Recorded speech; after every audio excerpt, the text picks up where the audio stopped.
aside from the ooh, thunder. Nerd Games Rock. How's it going, everybody? The Nintendo 64 is my favorite console of all time. I got one in 96 and I was so excited when I first got mine. I kind of want this video to be helpful for some of you who have never played a Nintendo 64 before and are interested in getting into the console.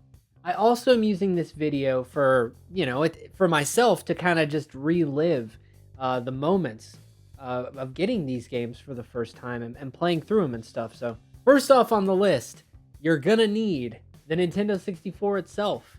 And on average, I'd say you could get one for about $60, including the jumper pack that you need that'll be inside the console and a controller. So that's for $60, and we're gonna try and keep this buyer's guide under 150 bucks. All right, before we continue with the guide, I did want to mention the Cool Digital Mini.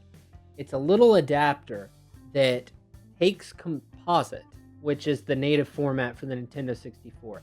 It takes composite, plugs it into the adapter, and then upscales it to either 720p display or a 1080p display. And it looks amazing. I highly recommend this product because, well, I mean, a lot of new TVs are axing the composite input. So there's no way to play a Nintendo 64 natively on these new TVs.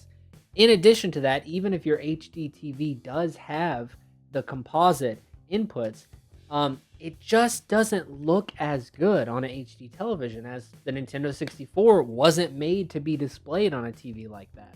But this adapter, man, I mean, it upscales the image to 1080p, and it's so clean. I mean, the colors in Mario 64, for example, just completely pop out. It looks really good. I highly recommend it, but it's not necessarily required.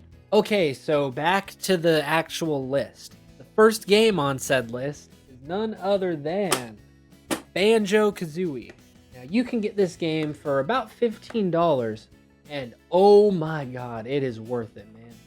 This is probably the best 3D platformer aside from Mario 64. But we'll get into that one in a bit. I absolutely love this. I think aside from the 3D camera's issues in this game, I think the biggest setback with this game is the overall hub world. It can be a little cumbersome at times, and it can kind of slow down the overall pace of the game if you are trying to figure out, okay, where's the next level? Like, I don't know what I'm doing.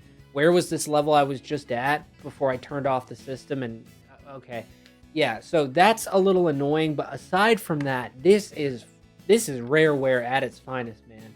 Banjo Kazooie, a must play on the system. Okay, so the next one off the list, bam, Legend of Zelda: Ocarina of Time. You can get this game for only $20. That's a beautiful thing about the Nintendo 64. A lot of the games that are so highly praised critically and, just by fans, a lot of these games are very cheap. Like 20, 30, maybe $40. You got some exceptions, don't get me wrong. Conker's Bad Fur Day just keeps going up, unfortunately. That one's, you can get that for about $80 to $90. But aside from that, maybe one or two exceptions, the really good Nintendo 64 games that you want, most of them are very cheap. Ocarina of Time's no exception. I remember the first time I put this sucker into my Nintendo 64 and just running around Kokiri Forest, I can never say that. Whatever. The beginning level of the game. And being like, oh man, this is awesome. Like, look at the graphics. Like, oh, this is so cool. And then before you know it, you beat the first dungeon, which is inside the Great Deku Tree. And then after that, you go and you see Hyrule Field. And the grass is so green. The sky is bright blue with the clouds. It's still to this day, Hyrule Field looks pretty damn good for, a 20-year-old game. Anyway, it's a must play. The dungeons are great. Everything about this is great. Story, I'm sure you've played it, but if not... Okay, next on the list. I have a lot of the same high regards as I did for Ocarina of Time for this one. Duh. Because it's none other than Super Mario 64. Again, $20. You can't go wrong, man.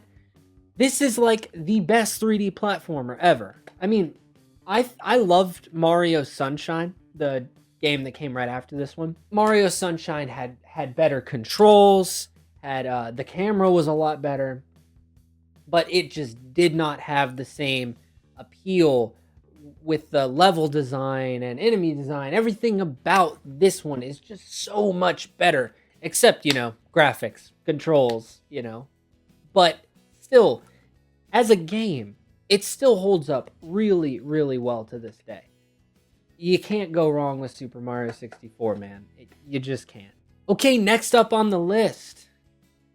For $15, you got to get yourself F-Zero X, man. This game is intense. High adrenaline racing on hover cars.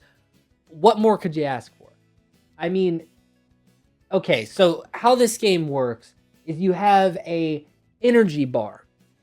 And this energy bar is used for your boost to go faster. But it's also a health bar. So you want to use the boost very conservatively. Because anytime you boost, anytime you get hit by another player, anytime you run into the side of the stage, you're losing some health. And if you lose all of that energy, game over, man.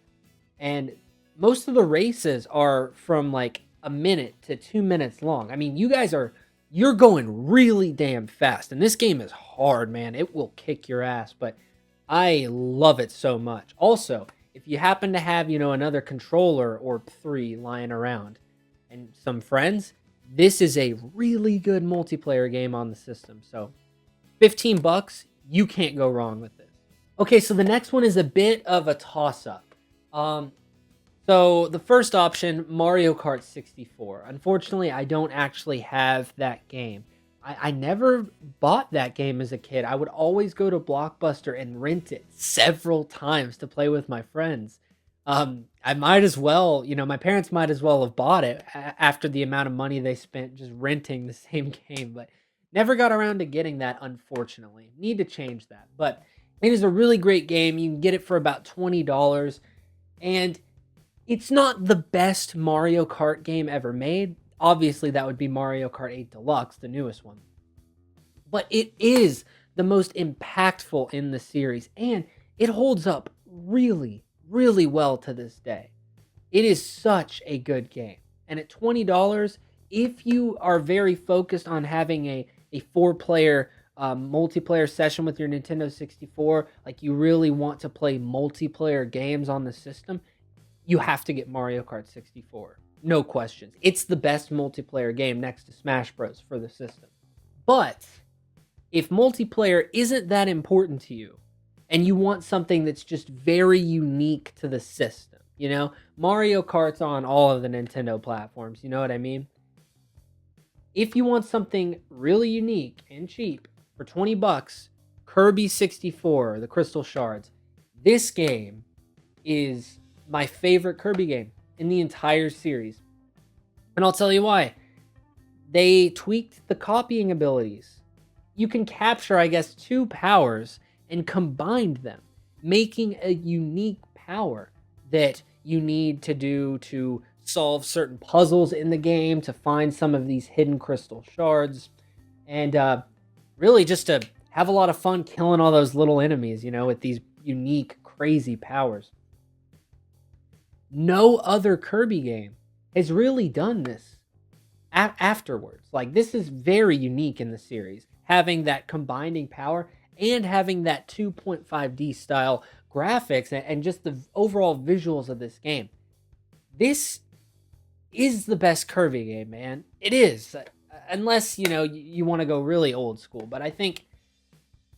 I love this game so much. You got to try it. You got to do it.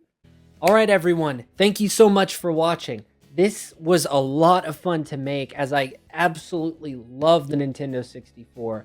And I really hope that this was helpful for a lot of you out there that are maybe interested in, getting into the system and checking out some of those great games. Anyway, everybody, until next time, go play some hard games.